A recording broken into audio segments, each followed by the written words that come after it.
For your cross-examination questions, it's going to be kind of the opposite of the direct. It's the attorney telling the story. It's the attorney asking every single question leading. When you look down through your question sheet, if you see at any time that you're asking an open-ended question or allowing the witness to say anything, then it's a bad cross-examination question.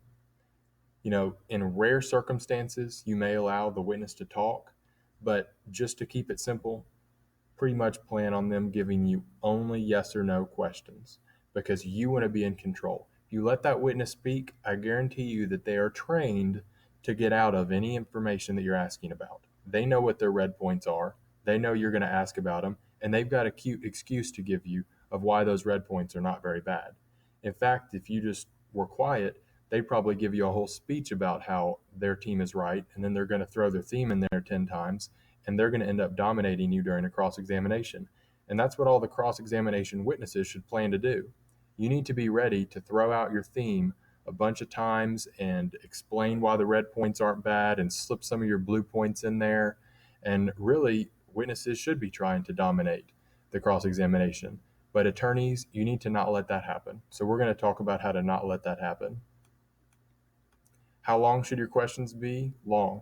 You're saying all the information and you're saying, isn't that right? Isn't that true? Correct? Things like that. You're pinning the witness down. How detailed should they be? Pretty detailed, because again, you're pinning them down. You're saying what you want them to agree to. What's the goal? Yes or no questions. If they say yes or no, you know that you have just won something. You're on a roll. If you get them to say yes or no like 5 times or 6 times in a row, then you start to roll. I recommend that you start using hand signals. You start maybe throwing up a number 1 or 2 or 3 as you're making points, and you show the jury that you are pretty much going one by one, making your PowerPoints, and this witness is just conceding to everything you're saying because the witness is wrong. Now, witnesses, don't let them do that. Don't let an attorney get on any kind of roll against you. And don't get flustered if they do. You can snap out of it at any time.